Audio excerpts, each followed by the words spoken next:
औरत की इद्दत भी इतनी सख्त नहीं है जितनी आज हम लोगों ने बना दी है।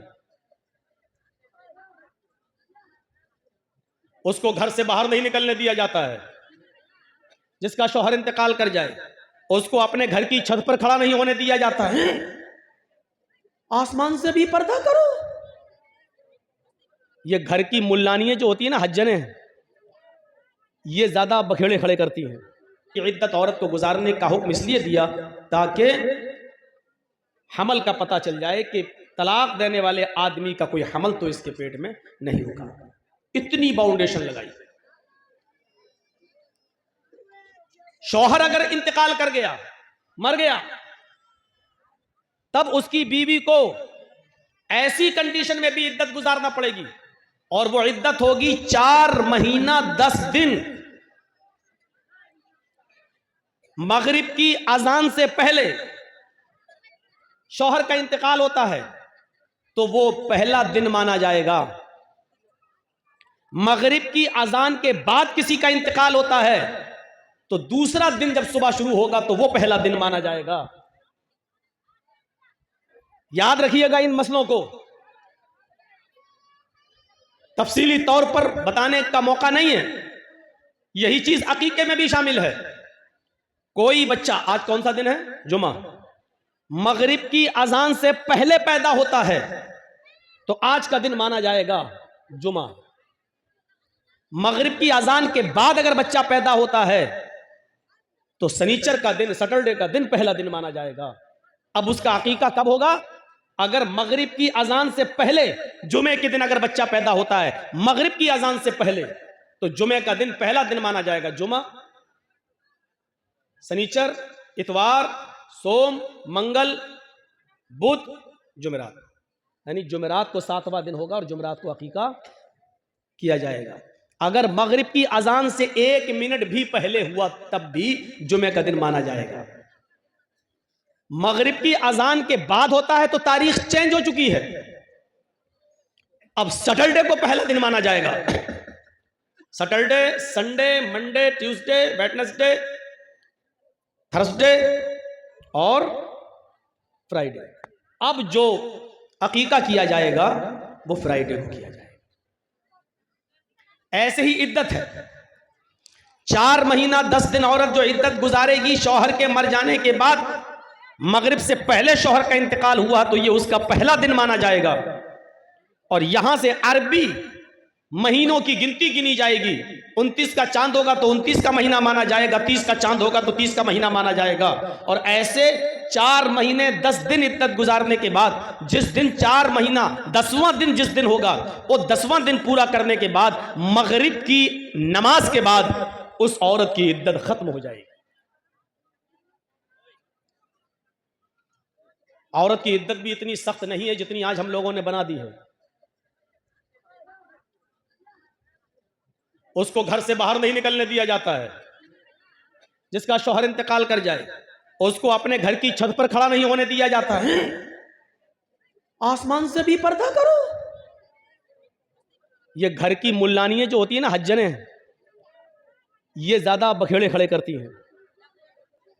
इद्दत का मतलब सिर्फ इतना है कि 4 महीने 10 दिन तक जिसका शौहर इंतकाल कर गया वो दूसरी शादी नहीं कर सकती है। इद्दत का मतलब सिर्फ इतना है कि वो 4 महीने 10 दिन तक अपने घर में भी मेकअप नहीं कर सकती है।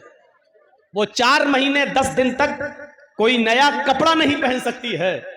वो 4 महीने 10 दिन तक, अगर इन्हीं दिनों में अगर ईद का या बकरीद का दिन आ जाए तब भी वो घर के धुले हुए कपड़े पहन ले, लेकिन वो नए कपड़े न पहने, क्योंकि अभी वो इद्दत में है। इतना है इद्दत का मतलब। बीमार है, डॉक्टर के यहां जा सकती है, इलाज के लिए जा सकती है। उसके घर में कोई आदमी, उसका भाई या बाप बीमार हो जाए तो वो अपने ससुराल से, शौहर के घर से अपने मायके में भी जा सकती है, अपने बाप को देखने, अपने भाई को देखने, अपनी बहन को देखने वो जा सकती है। पर्दा जिन लोगों से अब है उस वक्त भी रहेगा। इसके अलावा इद्दत की और कोई मखसूस हैसियत नहीं है। कि हम उसको घर की चार दीवारी में ऐसे कैद कर दें, ऐसे कैद कर दें कि उसको घर के दरवाजे के बाहर तक ना जाने दें। नहीं, तुम इद्दत के अंदर हो। ये औरत के ऊपर जुल्म है, जुल्म है। 4 महीने 10 दिन की इद्दत यहां गुजारेगी। क्यों? 4 महीने 10 दिन के बाद दूसरी शादी करेगी। उसकी वजह क्या है? ताकि उसके पेट में पहले शौहर का अगर हमल होगा तो पता चल जाएगा, और दूसरी शादी अगर कर भी लेती है तो दूसरा शौहर 4 महीने 10 दिन के बाद तो जो बच्चा पैदा होगा वो दूसरे शौहर का माना जाएगा। हाँ, लेकिन एक चीज और बता दूं इसमें, अगर शौहर का इंतकाल हुआ और उस वक्त उसकी बीवी हामिला थी और पेट में 8.5 महीने का हमल था, बच्चा था, और शौहर उस बच्चे के पैदा होने से पहले इंतकाल कर गया, यानी 15 दिन पहले इंतकाल कर गया, अब औरत की इद्दत 4 महीने 10 दिन नहीं है। 15 दिन के बाद जब ये बच्चा पैदा हो जाएगा, इस बच्चे की पैदाइश के होते ही उसकी इद्दत भी खत्म हो जाएगी। क्यों? इसलिए कि उसकी इद्दत अब करने की जरूरत नहीं है, वो बच्चा पैदा हो चुका है, और बच्चा पैदा हो जाने का मतलब यह है कि ये उसी मरे हुए बाप का बेटा है। अब वो औरत 15 दिन के बाद, बच्चा पैदा करने के बाद इद्दत के दिनों से खत्म हो चुकी है। अब वो जहां शादी करना चाहे वो कर सकती है। अब इस औरत की इद्दत 4 महीने 10 दिन नहीं होगी। लेकिन अगर शौहर इंतकाल किया हुआ है और उस वक्त उसकी बीवी के पेट में बच्चा था, 1 महीने का हमल था, तो अब इस औरत की मुद्दत बढ़ जाएगी, इद्दत। अब ये पूरे 9 महीने तक, जब तक बच्चा पैदा नहीं हो जाता है तब तक वो इद्दत करेगी। यानी 8 महीने और बाकी रह गए हैं उस बच्चे के पैदा होने में, अब वो 8 महीने तक इद्दत करेगी। इद्दत का मतलब ये है कि वो 8 महीने तक, जब तक बच्चा पैदा ना हो जाए तब तक वो दूसरी शादी नहीं करेगी। यहां से आप अंदाजा लगा सकते हैं कि बच्चे को नाजायज बाप का लक़ब ना मिले या वो नाजायज बच्चा ना कहलाए, इससे बचाने के लिए अल्लाह के रसूल ने कितनी बाउंड्रीज लगाई हैं और कितनी दीवारें खड़ी कर दी हैं। इससे आप अंदाजा लगा सकते हैं इन पाबंदियों पर अमल करते हुए क्या कोई नाजायज बच्चा पैदा हो सकता है? हमने तलाक भी नहीं दी, एक मसला और सुन लीजिए, हमने तलाक भी नहीं दी और औरत हमारी बीवी रहना भी नहीं चाहती है। आदमी तलाक नहीं देना चाहता है, बीवी रहना नहीं चाहती है। ऐसी सूरत में औरत को खुला का इख्तियार है, खुला का। वो 5-10 आदमी अपने समाज के बिठाएगी और ये कहेगी कि मैं इसके साथ नहीं रहना चाहती हूं। अगर वो नाजायज तरीके से शौहर पर दबाव बना रही है, कोई परेशानी नहीं है, लेकिन बस वो नहीं रहना चाहती है, इसके बावजूद भी वो खुला ले सकती है, लेकिन वो औरत गुनाहगार होगी। मसला याद रखिएगा, अगर आप तलाक नहीं दे रहे हैं, आप कह रहे हैं मेरी परेशानी बताओ, लेकिन उसको रहना ही नहीं है, वो आपकी परेशानी नहीं बता पा रही है, लेकिन उसको रहना भी नहीं है, ऐसी सूरत में आप उसको तलाक नहीं दे रहे हैं, इसके बावजूद वो खुला ले सकती है, लेकिन वो गुनाहगार होगी, वो अज़ाबे इलाही की मुस्तहिक होगी, वो अज़ाबे जहन्नम की हकदार होगी, लेकिन खुला फिर भी ले सकती है। और खुले का मतलब यह है कि वो समाज के 5-10 आदमियों को बिठा के ये कहेगी मैं अपने इस आदमी के साथ आज के बाद रहना बंद कर रही हूं, मैं नहीं रहूंगी, मैं खुला ले रही हूं, आज के बाद मेरा और मेरे शौहर से कोई ताल्लुक नहीं है। वो समाज के 5-10 आदमियों के बीच में ये बात कह देगी और इसको खुला मान लिया जाएगा। ऐसी सूरत में भी औरत को 1 पीरियड इद्दत गुजारना पड़ेगी। 1 पीरियड इद्दत का मतलब उसको 1 पीरियड तक, 1 MC तक, जब तक उसको पीरियड शुरू नहीं हो जाता है, जिसको हम लोग MC बोलते हैं, जो हर औरत को महीने में कुछ दिनों के लिए जो ब्लड आता है उसको, तब भी उसको 1 ब्लड तक, यानी 1 पीरियड तक उसको रुकना पड़ेगा। वो दूसरा निकाह नहीं कर सकती है, दूसरे से शादी, क्योंकि अक्सर औरतें खुला जो लेती हैं, हम तलाक नहीं दे रहे हैं और उसको हमारे साथ रहना ही नहीं है, उसका चक्कर दूसरी जगह चल रहा है, वो उसके बिना रह नहीं पाएगी, तो ऐसी औरतें आदमी में बहुत सी बुराइयां निकाल कर किसी तरीके से तलाक देने पर मजबूर करती हैं। लेकिन आदमी तलाक देने के लिए तैयार नहीं होता है तो वो कहती है हम रहेंगे नहीं, खुला ले लेती हैं। खुला फिर भी ले सकती है वो औरत, लेकिन गुनाहगार होगी। लेकिन खुला लेते वक्त भी उसको 1 पीरियड का, एक MC का इंतजार करना पड़ेगा। जैसे ही उसको MC होगी, पीरियड शुरू होगा, पीरियड खत्म होने के बाद फिर वो शादी कर सकती है। अगर गलत तरीके से खुला लिया है तो अज़ाब इलाही की मुस्तहिक होगी, और जायज़ तरीके से खुला लिया है तो वो सवाब की मुस्तहिक होगी, क्योंकि शौहर शराबी है, नहीं रहना चाहती है, शौहर जुआरी है, नहीं रहना चाहती है, उसने बहुत समझाया, नहीं मानता है, कुछ कमाता नहीं है, बीवी को खर्चा नहीं देता है, बच्चों का ख्याल नहीं रखता है, समझा समझा के परेशान हो गए सब लोग, समाज और सोसाइटी सब परेशान हो गई है। ऐसी सूरत में अगर वो खुला ले रही है और आदमी तलाक नहीं दे रहा है तो इस औरत का खुला नाजायज नहीं माना जाएगा, बल्कि जायज माना जाएगा। यहां तक कि अगर किसी का शौहर बेनमाजी है, खूब खिलाता है, खूब पिलाता है, हर चीज का ख्याल रखता है अपनी बीवी का, लेकिन शौहर बेनमाजी है, बीवी कह के थक गई नमाज पढ़ो, लेकिन शौहर नमाज नहीं पढ़ता, ऐसी सूरत में भी उसकी बीवी खुला ले सकती है, क्योंकि बेनमाजी शौहर के साथ नमाज पढ़ने वाली औरत का रहना जायज नहीं है। बहुत खुल के मैंने कह दिया है, नमाज पढ़ने वाली औरत, पंच वक्ता नमाजी औरत का बेनमाजी आदमी के साथ रहना जायज नहीं है।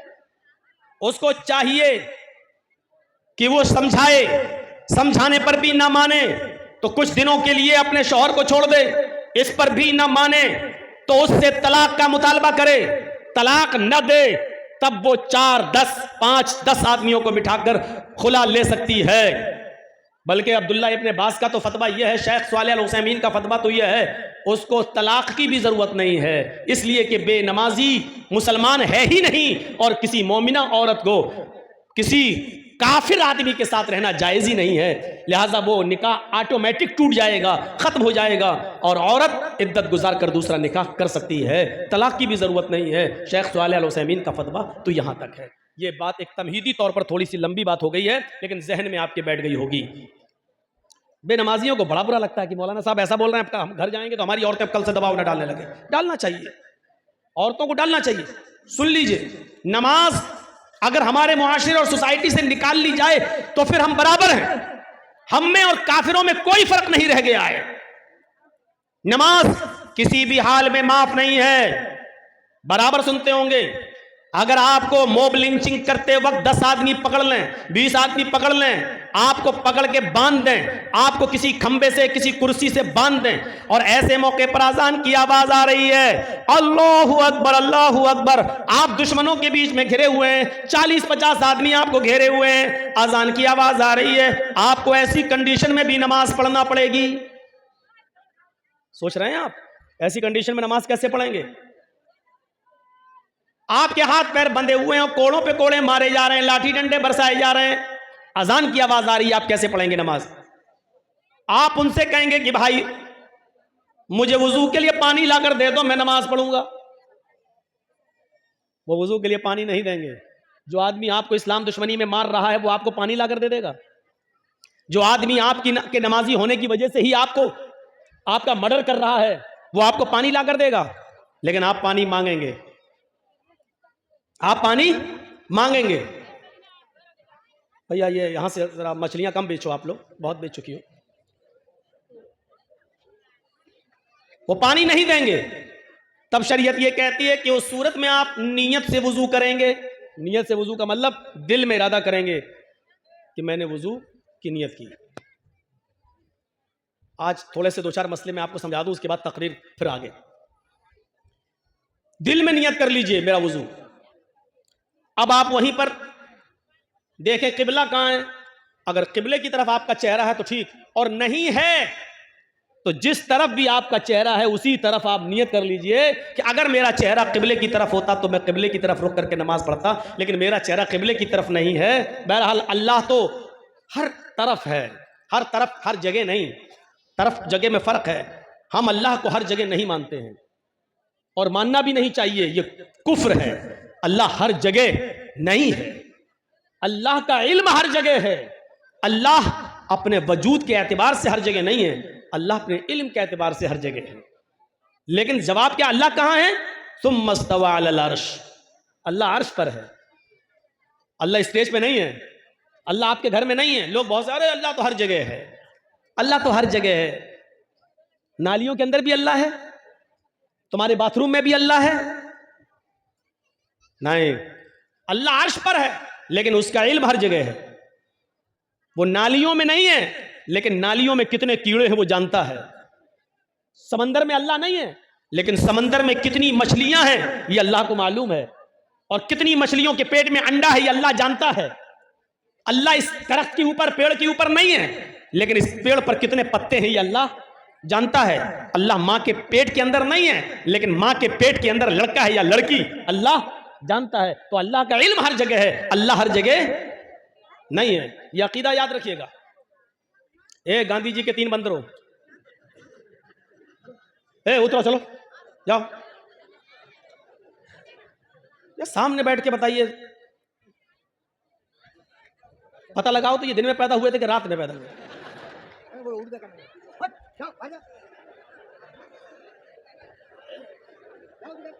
इतना बड़ा जलसा और जलसे के सामने बैठकर इतनी शरारत।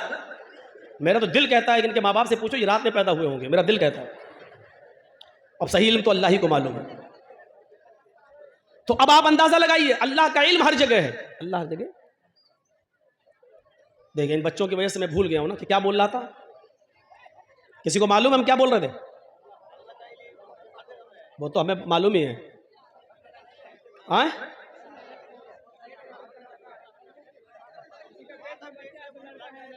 ये तो हम कहां से हम आगे निकले थे ये बताइए।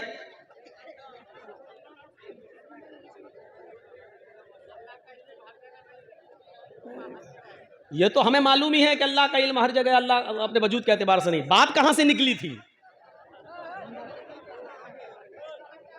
अच्छा सुनिए यार, बात यहां से नहीं निकली थी। बात यह है कि किबला उसको नहीं मालूम है, कुर्सी पर बैठा हुआ है। यहां से बात निकली थी। क्या सुनते हैं आप? बोल रहा हूं, खेत सुन रहे हैं, खलियान। यहां से बात टर्न हुई थी। तो जहां उसका चेहरा है उसी तरफ रुक करके नमाज पढ़ेगा।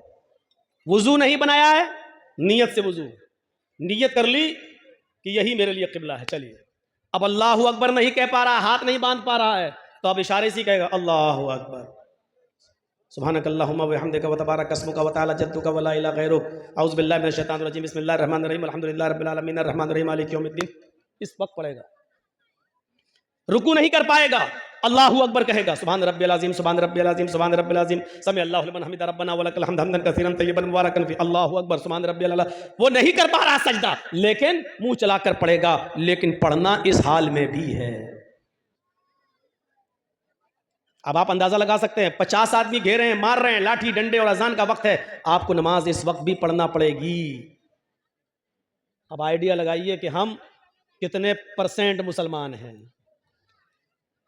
वजू नहीं बनाने दिया जा रहा है, लेकिन दिल से नियत कर लीजिए वजू की, लेकिन नमाज फिर भी पढ़ना है। मार पे मार पड़ रही है, इस मौके पर भी आपको नमाज पढ़ना है। जब नमाज इस कंडीशन में माफ नहीं है, तो मेरे प्यारे साथियों, मौलाना जर्जीस की तकरीर सुनकर 12 बजे और 1 बजे अपने बिस्तर पर जाकर फजर की नमाज में इसलिए नहीं उठ पाना कि रात में जलसे में हम देर से आए थे, इसलिए फजर में हमारी आंख नहीं खुली। उन लोगों के लिए फजर में सोते रहना कैसे जायज हो जाएगा?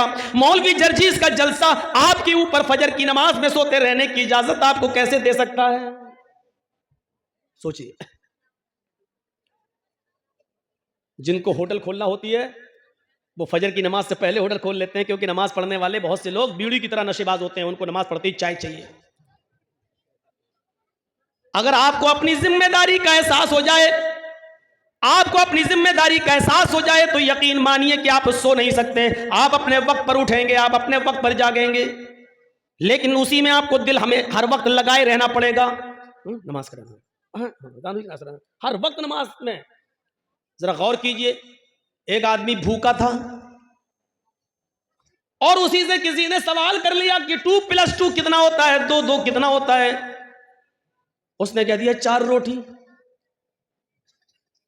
यहां तो रोटी के बारे में पूछा नहीं गया, वो 4 माइक भी तो कह सकता था, वो 4 आदमी भी तो कह सकता था, वो 4 पेन, 4 कॉपी कुछ भी कह सकता था, लेकिन चूंकि वो भूखा था, उसके दिमाग में रोटी और खाना ही उसके दिमाग पे चढ़ा हुआ था।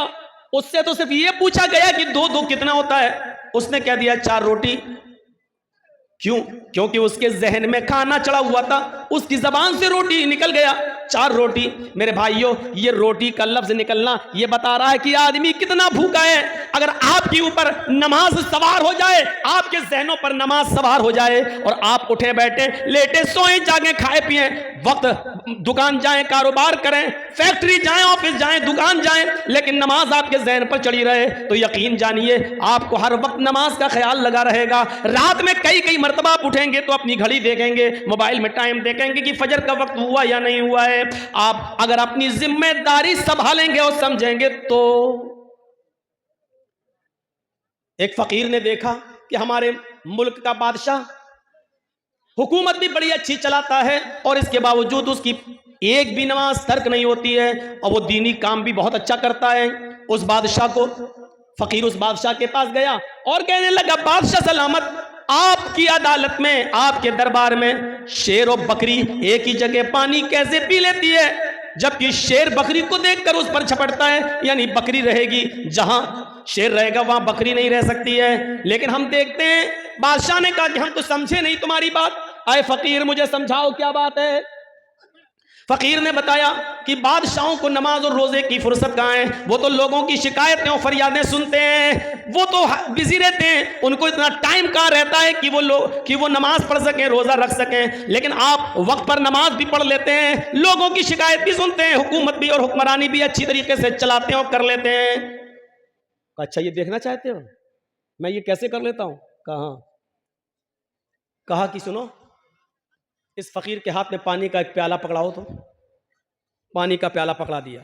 फकीर ने पानी का प्याला पकड़ लिया। कहा, जाओ मेरे इस पानी का प्याला लेकर मेरे शहर का एक चक्कर लगा कर आओ।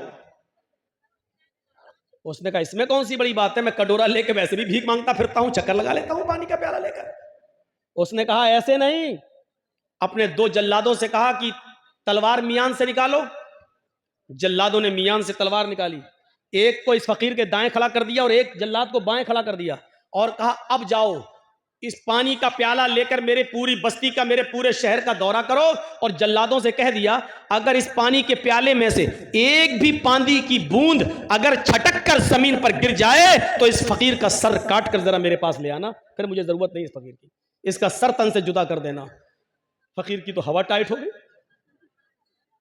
फिर पानी का प्याला लिया और चल रहा है, और ऐसे चल रहा है, और एक बूंद भी छलकने नहीं दे रहा है। जब वो पूरा शहर घूम कर आया तो अल्लाह की कसम पसीना पसीना था उसका, अंदर की गंजी तक पसीने में भीग चुकी थी। बादशाह ने कहा, इधर आओ फकीर, इधर आओ बाबा। फकीर ने कहा, जी बताओ तुम्हें मेरे शहर की रौनक कैसे लगी, मेरी बस्ती तुम्हें कैसी नजर आई, मेरा ये शहर तुम्हें कैसा लगा। फकीर ने कहा, तेरा सत्यानाश हो, तेरे इन दोनों जल्लादों की तलवार ने बस्ती देखने की मोहलत ही हमें कहां दी। मेरी नजर तो प्याले पर थी, अगर पानी का एक बूंद भी छटक जाता तो मेरी तो गर्दन उड़ जाती। बादशाह सलामत, आप ये कैसे पूछ रहे हो कि शहर कैसा लगा, मैंने शहर देखा ही कब है। बादशाह ने जवाब दिया, तुम मुझसे पूछते हो कि हुक्मरानी कैसे कर लेते हो और नमाज कैसे पढ़ लेते हो, जिस तरह मेरे 2 जल्लादों की तलवार ने तुम्हें शहर की रौनक को देखने से गाफिल कर दिया, ऐसी कुरान करीम के अंदर आयात जहन्नम को पढ़ पढ़ कर और सुन सुनकर मैं भी दुनिया व माफिया से गाफिल हो गया। मुझे अल्लाह की लौ लगी रहती है, मुझे अपनी रियाया और आवाम की हिफाजत की फिक्र होती है, वो भी कुरान की रोशनी में। और जैसी अजान का वक्त होता है मैं नमाज के लिए चला जाता हूं। अल्लाह के आजाब की वजह से मुझे इस बात का एहसास ही कहा रहा कि मैं हुक्मरान हूं, मैं हाकिम हूं, मैं बादशाह हूं। सुनो, जब अल्लाह का डर पैदा हो जाए तो फिर आदमी सब कुछ कर लेता है। जैसे जल्लादों के डर ने तुम्हें शहर नहीं देखने दिया है, तुम्हारी हालत भी कपकपाने लगी है, थर्राने लगी है, ऐसे अल्लाह के आजाब के डर से मैं भी कपकपाता हूं, मैं भी थर्राता हूं। इसलिए मैं अल्लाह की मखलूक के दरमियान बेइंसाफी नहीं होने देता हूं और वक्त पर नमाज की पाबंदी करता हूं, अल्लाह के हुकूक भी अदा करता हूं और रियाया के हुकूक भी अदा करता हूं। जब हमें एहसास हो जाए कि एक दिन हमें कब्र में जाना है तो कोई आदमी, मेरे भाइयों, नमाज छोड़ सकता है। अगर ये सब जानते हैं कि कब्र में जाना है, लेकिन एहसास हो जाए कि कब्र की तारीकी क्या है, कब्र के अंदर खुदा हुआ गड्ढा, उसमें रखी हुई लाश, उसके ऊपर रखे हुए लकड़ी के तख्ते और फिर ऊपर से मिट्टी। मेरे भाइयों, इतनी तारीक रात, सूरज की रोशनी का अंधेरा, लकड़ी के तख्तों का अंधेरा, कब्र की मिट्टी का अंधेरा। इस अंधेरे में हमें और आपको सबको जाना है। बहुत आसान है कह देना मरेंगे तब देखा जाएगा, बहुत आसान है ये कह देना कि मरेंगे तब देखा जाएगा। कहते हैं कब्र का हाल मुर्दे से पूछो। मेरे भाइयों, ये एहसास हो जाए कि एक दिन हमें अल्लाह के दरबार में जवाब देना है। जन्नत भी है, जहन्नम भी, हमें जहन्नम से अपने आप को बचाना है। अगर ये एहसास हो जाए कि अजाब जहन्नम बड़ा सख्त है, तो कोई आदमी फिर उस अजाब से बचने की फिक्र क्यों नहीं करेगा। हमें एहसास नहीं है उस बादशाह ने कितनी अच्छी तरीके से समझा दिया है। मेरे भाइयों, इतनी सब चीजें मानने के बाद, इतनी सब चीजें जानने के बाद, अब आइए मैं अब शुरू वाली अपनी बात पर आता हूं कि उस औरत ने, जो आदमी इतना सब कुछ कर ले तो फिर हराम बच्चा पैदा होगा? नहीं हो सकता। कितना ख्याल रखा गया है। लेकिन वो औरत थी और सहाबिया थी और आकर कहती है कि अल्लाह के नबी, मेरे पेट में हमल है, बच्चा है, अय अल्लाह के रसूल सल्लल्लाहु अलैहि वसल्लम मुझे सजा दे दीजिए क्योंकि मुझसे ज़िना का सुदूर हुआ है। आपने कल ले जाओ, पत्थरों से मार मार कर खत्म कर दो। लेकिन कहने लगी मेरे पेट में बच्चा है, तो कहा कि जाओ जब बच्चा पैदा हो जाए तब आना। जब बच्चा पैदा हो गया तब आई। कहा अब इसको मार दो, खत्म कर दो। बच्चा रोने लगा। माँ अपने बच्चे को जब दूध पिलाने लगी तो अल्लाह के नबी ने कहा खातून, अभी तुझे मारा नहीं जाएगा, अभी कत्ल नहीं किया जाएगा। ये बच्चा जो नाजायज बच्चा है, जो जिना की पैदावार है, अभी तेरे दूध की जरूरत है इस बच्चे को, अभी तुझे नहीं मारा जाएगा। इतनी तमाम बंदिशों के बावजूद वो औरत कबूल करती है कि ये नाजायज बच्चा है। सोचिए मेरे भाइयों, ये हराम औलाद है, लेकिन उस हराम बच्चे को भी अल्लाह के रसूल पेट में मारने की इजाजत नहीं दे रहे, खत्म करने की इजाजत नहीं दे रहे हैं। बच्चे के मां से कहा जा रहा है जब ये बच्चा तेरा दूध छोड़ दे तब तू आना। उसने दूध भी जल्दी छुड़वा दिया। आमतौर पर बच्चे 2 साल दूध पीते हैं, उसने 1 साल, 1.25 साल में, 1.5 साल में दूध छुड़ा दिया। फिर लेकर आई और कहने लगी अब बच्चा रोटी खाने लगा है। अल्लाह के नबी ने फरमाया, आया अल्लाह की बंदी, अब मेरे पास कोई बहाना नहीं है कि मैं तुझे छोड़ सकूं। आए सहाबा, जाओ और इसको ले जाकर सीने के बराबर गाड़ कर इस औरत को पत्थरों से मार मार के खत्म कर दो। पूरे वाक़े को बताने का मकसद यह है कि यह इंसानियत थी जनाब मोहम्मद रसूलुल्लाह सल्लल्लाहु अलैहि वसल्लम की, कि हराम का और नाजायज बच्चा भी गिराने की इजाजत नहीं दे रहे हैं। ये इंसानियत है, इंसानियत। और इंसानियत का सबसे बड़ा सबक इस्लाम पेश करता है। हर हाल में मसाइल को जानने की कोशिश करो।